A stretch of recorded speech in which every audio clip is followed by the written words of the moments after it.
What's going on, everyone? Happy Monday. Hope you guys are doing fantastic. It is a beautiful day. Thank you all for joining us on this live call, and thank you for every one of you that are watching the live call, or excuse me, the recorded call.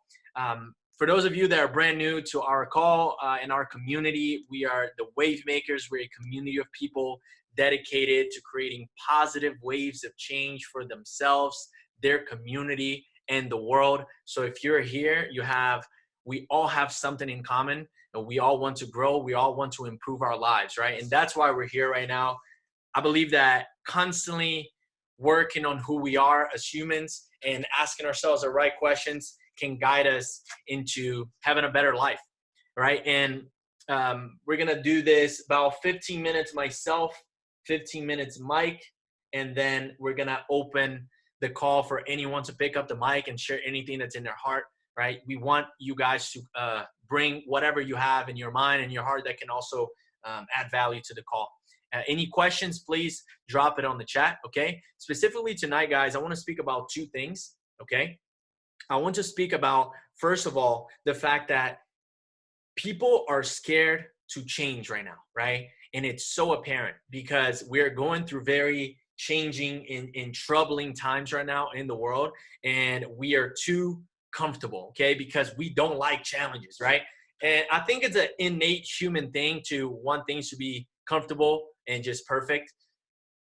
But I think the sooner that we realize that that's never going to be the case, the better off we're going to be, okay? And that's why I believe in this group so much, and I love this so much, is because we don't just need people to support us, because support is very important, and that creates comfortability, right? You get comfortable when you're just supported all the time. We also need challenge. We need to be challenged. And I hope that by the end of this call, you're able to leave this not just feeling great, not just feeling inspired, not just feeling ready to get your week and your month, your new month started and your new life started, really.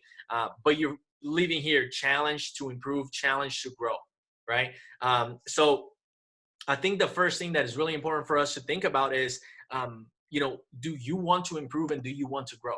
I think that's a great question that I think it's so easy for us to say yes, but I think really what shows that is, do our actions line up with that? Are we constantly actually growing? Or do we just say we like growth and we talk about the things that we've grown through over the past years, but are we actively, like today, what have you done to grow yourself today? That's the real question, right? What have you done to grow yourself today? What have you done to support and challenge other people today? Yesterday is gone. It will never come back. Last year is gone. It will never come back. Tomorrow is not promised. Today, living in the present moment and focusing on that 0.1%, that 1/10% of growth and improvement every single day. I think that's really the most important thing, right? Because really the challenge that I want to leave everyone with, and I'll start in the beginning of the call, is I encourage you to be the friend that you want to have. Okay, I encourage you to be the friend that you want to have. Do you want to have friends that challenge you and that see the best in you and that remind you of these things, that remind you of the promises that in your potential? Or do you want just have friends that are there to give you a hug and tell you you're doing great, buddy, and and that's it? And so become that person. Become that person that is challenging yourself so much that it pours into other people as well in the process, okay? Are we adding value into other people's lives? I think that's a great question. I just finished reading the book, The Go-Giver. I know our brother Colin, that's on this call as well, he read that a few times. And it says that our true value is determined by how many people we serve and how well we serve them. Our true value is determined by how many people we serve and how well we serve them. Right? I think that is such a great mindset to have. We're all entrepreneurs, or most of us at least. If we want to achieve more financial freedom, we need to pour into more people. We need to bring more value into people and into the marketplace. Okay? So support itself does not help us grow. And that is the importance of having good friends around us that are challenging us. The law of association is real. The 5 people who we spend the most time with is who we become. Okay. Are you spending your time with people that are just at your level, or that you're or people that are quote unquote a little below you in the sense that you're helping them grow? Or are you also spending time with people that are above or ahead of you so that they can challenge you? Just speaking with them. I just called one of my mentors. I just got off the phone with them like 10 minutes ago. Okay. And I'm speaking with him, and every word that's coming out of his mouth is challenging me because he has a different way of thinking. And he is ahead of me, especially when it comes to the financial sense, right? Way ahead of me. And, you know, the mindset is different. So that's the power of being around people that are a little bit ahead of us, reaching up, if you will, and shaking those hands and being intentional about that. Are you actively looking for people to learn from? Or you think that you're good and you don't need anybody, you know? So choose your circle wisely. And if the 5 people that you spend the most time with and that you talk to the most, if they are not challenging you or you're not challenging them, then you need to start rethinking who you spend your time with, because you're most likely wasting your time. I love you, but I'm saying this as a friend, and I want to challenge you. Pay attention to who you're spending your time with. Pay attention to what you're listening to, because every single day matters, and how we do one thing is how we do everything, right? Like we said last time. So I think that's a great thing to have. Don't be afraid to change. Don't be afraid to be challenged, right? And I want to share a little something on the second half of my talk here, which is pressure, right? That word pressure is a word that, you know, I'm curious. You guys, if you don't mind writing in the chat, when you hear the word pressure, what is your first reaction? What comes to your mind? What do you feel? Negative, okay? What else? What do you guys feel when you hear the word pressure, naturally? Uncomfortable? Somebody needs to step up? Love it. Challenge? Serious? Stress? Yeah. I think that word pressure has a negative connotation attached to it, right? We don't like pressure. We want the easy way out. That was one of the topics that we've had. It's force, right? It's forceful. Yeah, true. So that was depends on the environment. Yeah. So it's external, and it's something that feels like it has a negative connotation to it. And it's one of the realizations that me and Mike had a conversation a couple of months ago, where we realized that growing up, especially myself, this is what I realized, and then we related with that. We always took the easy way. Do you guys relate with us? Like, you always want the easy way. Like, if you could have it easier, you would rather do that, right?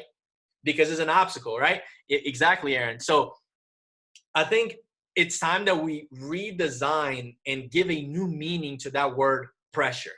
Because here's what we also know about pressure, and please drop a 7 on the chat if you agree with me, that pressure creates diamonds. Without pressure, there is no diamond, right? You have to go through pressure in order to become a diamond. So with that in mind, could we give a different meaning to that word pressure? Maybe pressure is something really good, right? Pressure is good, and not only that, pressure is necessary if we want to be great in life. So I would love to share with you guys for the next 5-6 minutes a couple of things that, as I was rethinking this word, that I've been through, just to share as examples and a testimony to you guys, right? Because a lot of you know me, you know, for not too long of a time, right? We're friends, but it hasn't been that long. So you know this version of me that wasn't always the case years ago. Okay, so I would love to bring that to you guys and maybe give some perspective. Okay, so first of all, 13 years ago, when my mom and I moved to the States, I spoke no English, and here's what I went through. I started going to school right after that, right after moving here, and here's what I experienced. I encountered people laughing at me, cracking jokes at my speaking skills, bullying me. I actually got bullied in middle school.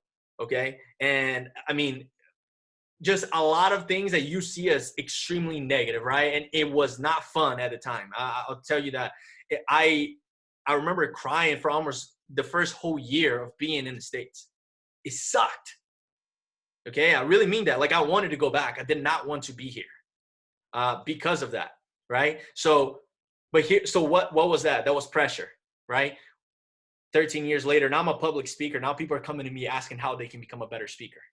So that pressure turned out to be something really good because it encouraged me to get better at my speaking skills. And I wanted to learn, I wanted to get better, right? Second thing, almost 7 years ago, I lost both of my grandparents from cancer. Okay, so they passed away. My grandma actually had cancer in multiple parts of her body. So she had big tumors in like her sides, in her neck. She was super skinny. My grandpa, he had cancer later on, and I saw my grandpa spent a while in the coma. Okay, I mean, he was so weak. He was always the life of the party. Growing up, that's what I remember about him. And then I saw the complete opposite, right? And that sucked. That was horrible. That was pressure. I did not like it. I didn't enjoy any second of it. It was horrible, right? And I'm not trying to say that that was something good that happened, but here's what came out of that pressure in my life, right? Because I felt the pain as well. Here's what came out of my life. I got angry and I decided that I was going to learn how I could prevent cancer. Years later, led to me learning about alkaline water, Kangen water. Now we've helped hundreds of people find a way and find a product to be able to prevent cancer in their life. That was a blessing. That pressure created a diamond in my life. It's changed my life completely because of that pressure that I went through years ago. Okay. Another example. I remember years ago feeling so down in my life, feeling so down at myself, looking at different things. It was really an emotional and a spiritual thing. And my self-worth was in question. And I was going through a lot of things internally that were creating me. It was making me feel so down and unworthy that I remember one specific time I was hopping in the shower and I was crying so much, and I was praying to God. I was on my knees and I was praying to God to do something in my life and for him to enter my life, right?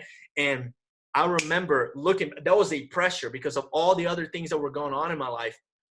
That pressure led to me now having a actually devoted and serious life with God, where his promises are coming to me, and I'm entering this new stage and season of singing in my life, right? And I'm so grateful and I'm at peace. So that pressure turned, at the time, horrible, right? So bad. That pressure turned into a diamond in my life, and I value this, and I'm grateful for that. Okay. I also remember going through multiple different businesses, doing multiple different businesses and different things and ventures that I really wanted to succeed because I knew I wanted more for my life, and I didn't achieve any financial result in any of them. Very little. I actually lost money in them. Okay. And I remember myself feeling frustrated, feeling down, feeling just unmotivated, feeling lost, feeling like I couldn't questioning if I really could become an entrepreneur or not. I remember that. That was the pressure. Well, guess what? I needed to learn all the different things that I had to learn by going through the failures, quote unquote failures. And it also encouraged me to build the skill sets for when I did find the right business, I could thrive in that. That was a blessing. That pressure turned into a diamond. Okay. And so the message that I have for you, and then I'm done, and then I'm going to pass it to Mike. I believe that I want to ask you, I want you to think for a second, what is a pressure that you're going through right now in your life? What is that pressure that you're not telling anyone about? That pressure that internally, when you really think about it, it makes you want to cry. Because all of us have that, right? I guarantee you that if you're feeling that that's you, every single one of us have one of those pressures in our lives. And maybe we might even be going through the same pressures.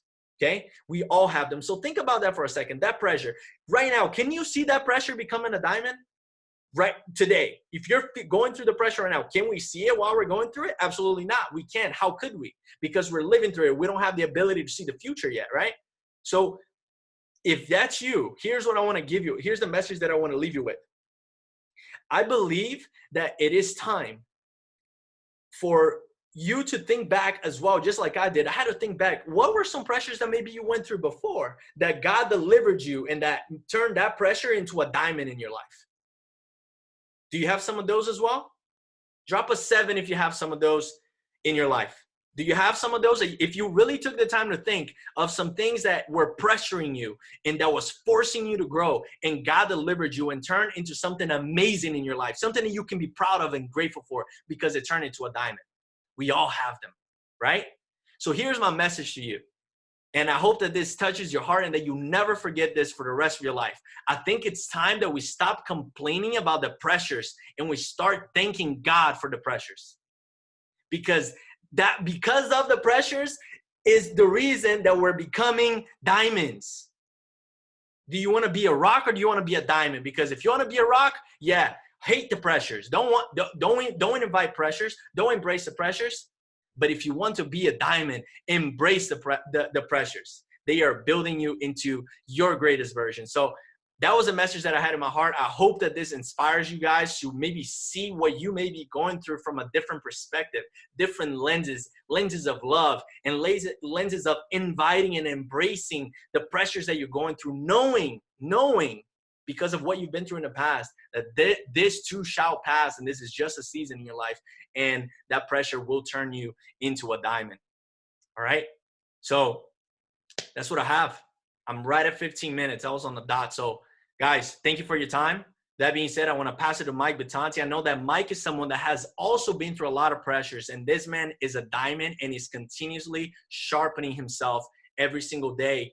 He embraces challenges. So, Mike Batanti, passing it to you, my brother. I appreciate it, man. Super relatable, that last line right there. It's time to start thanking God for the pressure. For me personally, man, I get so caught up in what I don't have right now, in these trials. And I think the interesting thing about that conversation of pressure is, for the most part, it's all self-induced, right? Which is a good thing and a bad thing, right? It means that we're holding ourselves to a high level to keep us moving and to keep us fighting. But I think that sometimes you get caught up in being too hard on yourself, right? And those pressures are a lot of unjustified. The level of the pressure that you're putting on yourself is unjustified, right? I appreciate you, man. And I'm gonna piggyback and roll right off of that, right? We're in an interesting time period where adaptation is almost vital, right? We have everything is changing and moving. And the question is not, are you going to survive? The question is, are you going to adapt or not? Right? We see it. I mean, how many people are out of work right now? Drop a number. It doesn't matter what it is. If right now your main stream of income, it's closed. You're not going to, right? I know that's for me, right? And so we have to have backup, and we have to have that home-based business. We have to have something different. So I'm going to talk about adaptation, right? 4 things to focus on. If you got pen and paper, 4 things to focus on. Number 1, it's time to embrace technology. In the conversation of adaptation, in the conversation of your ability to adapt to the market that's coming this way, you need to embrace technology. You need to embrace the internet. You need to embrace automation, right? You need to embrace all things that encompass what it means to be tech savvy, right? The question that I have for you is, what are some of the technological advancements that you've been avoiding? That you're looking around and you're seeing people doing really well with them, and you personally are like, I'm just going to, I don't know.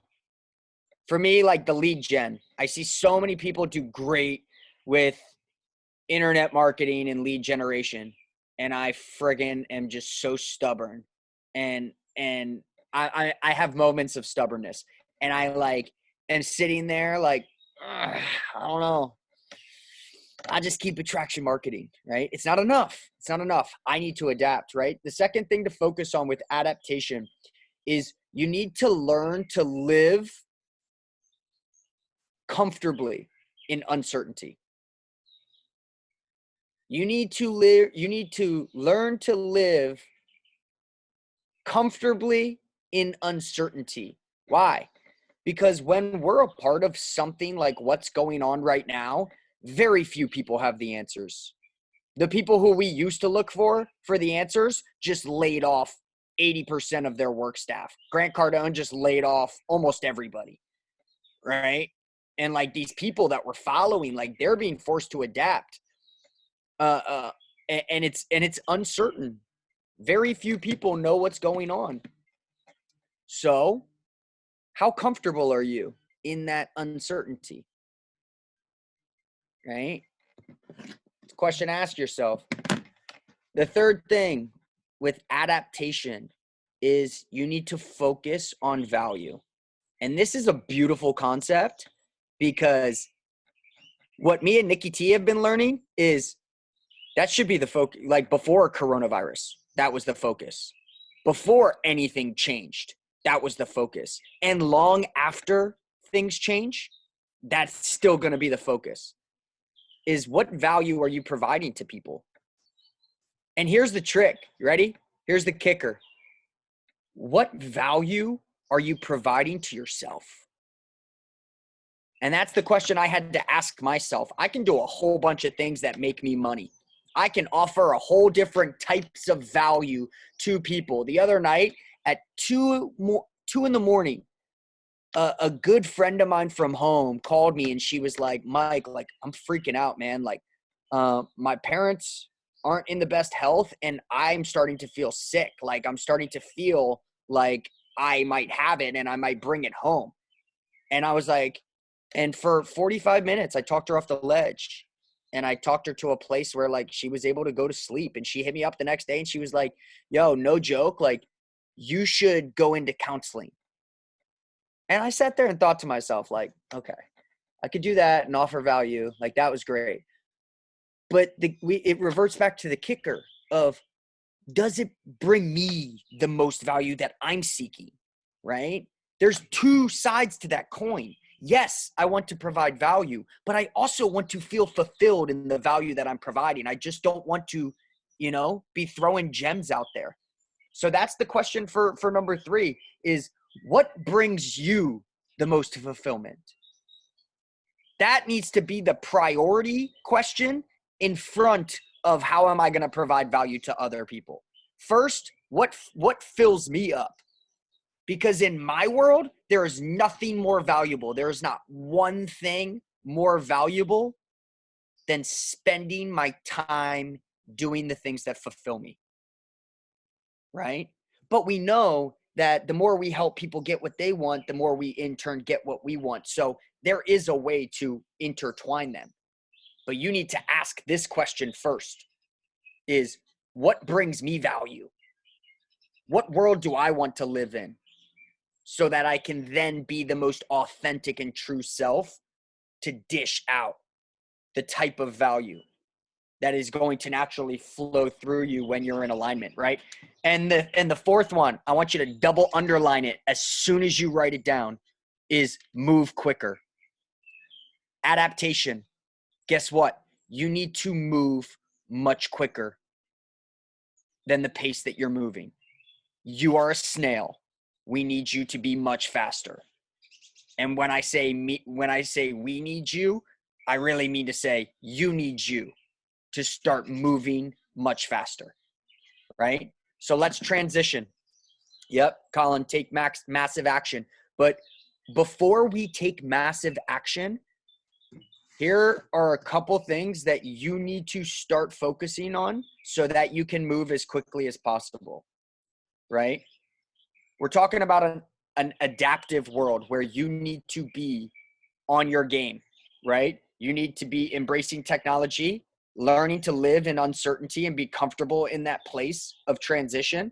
You need to be focusing on value, both the things that provide you value and the best way that you can provide others value. You need to move quicker. But how do we move quicker, Mike?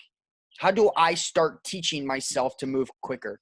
These are some of the things that I've picked up on my journey that have helped me move quicker. And sometimes I move too quick, right? So keep that in mind, right? But here are some things on both ends that have helped me. For starters, we talk about pressure, right? Tony Robbins will tell you all the time, and this was something that profoundly changed me, is see things for what they are, not worse than what they are, right? And that needs to be one of the big questions inside of the things that make you feel pressured. It takes me back to that self-induced. Like, am I really feeling the justified amount of pressure, or am I just overreacting, right? Am I freaking out a little bit, right? Like my homegirl who called me. Like once we started talking the numbers about the death rates, and once we started talking, I was like, look, men lie, women lie, news lies, like the numbers don't lie. Like look at the numbers, right? And we started to look at it from an analytical standpoint. She started to calm down. So I ask you to apply that same thing with your pressures in your life, is view them for what they are, not worse than what they are, right? What is it really? And figure out that, because once we can see it in its most authentic form, we can begin to appropriately take it on, right? Here's my number one question inside of how to move quickly. Mike, I want to learn to move quicker. Here's my number one thing. Write this down. How does your relationship look with yourself? Do you trust yourself? That's what I've found, is when I am hesitating the most, and I want to be very clear that hesitation is not your friend. Have you ever seen somebody hesitate when they go to jump off of something, right? You've seen those diving board where like they hesitate and like it gets much worse, right? For me personally, on my snowboard, if I just go for it, if I just commit to it, I do much better. If I hesitate, I lose speed and it gets really bad really quickly, right? So the conversation needs to become, what is your relationship with yourself? Are you comfortable with the decisions that you're making? Are you comfortable with yourself? Or are you one of those people who maintains that mindset of like, oh, I always mess it up, right? I always choose the wrong significant other. It's the sob story I've been telling myself, is I always choose the wrong one, right? I always miss the entry point. Always miss the entry point. Well, keep telling yourself that story. And guess what? You're going to continue hesitating, if not increase your hesitation. So focus on that. That's where my personal development is these days, is I'm trying to learn how to trust myself and to trust my decisions, right? But what do I need to do to be able to trust my decisions? The second thing is focus heavily on your moral compass. I can't tell you how many times I have made decisions purely off of money and how far off my path they have taken me.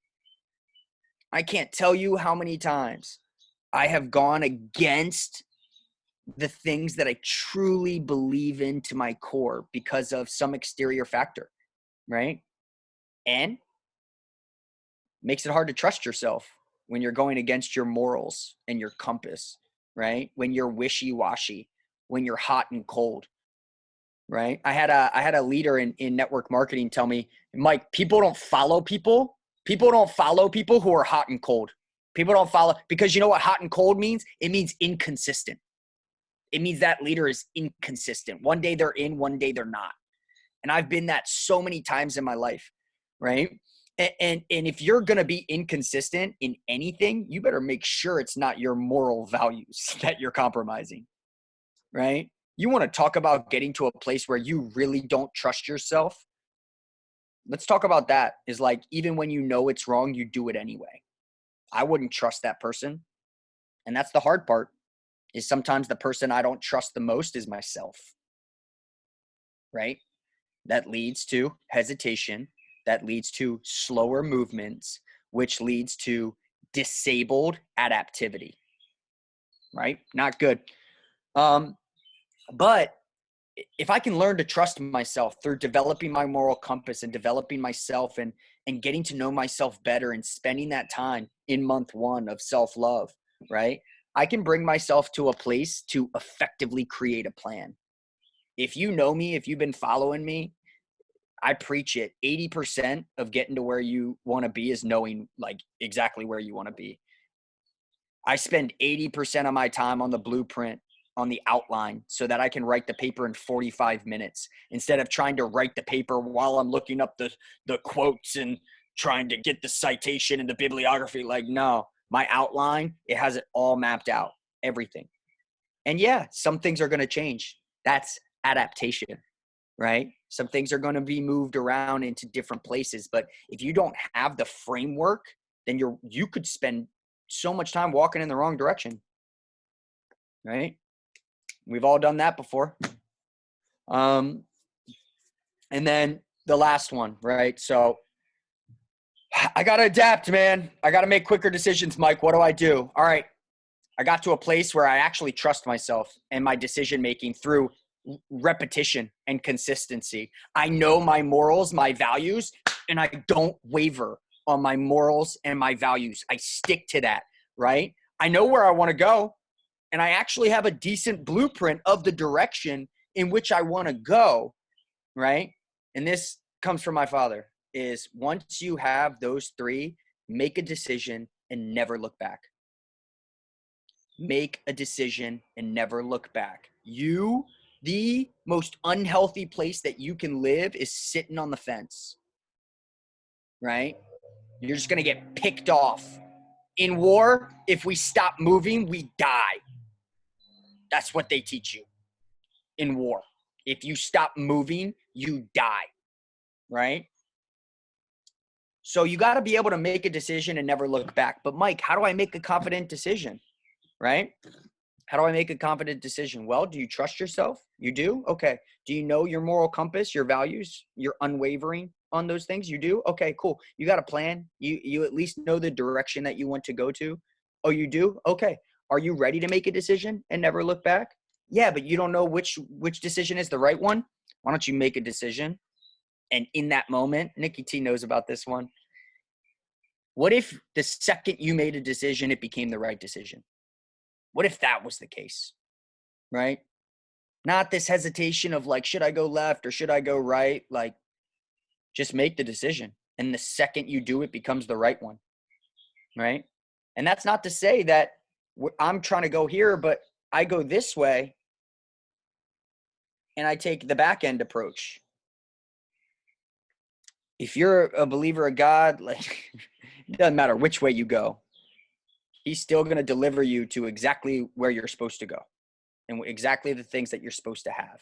And even if you're not a believer, right, you got to make a decision at some point, or you become that 45, 55, 60-year-old person who just never made a decision, right? And if I've taken anything from Nick, it's that heart-wrenching feeling of getting to the end of your road and realizing that you blew it because you never took action, right?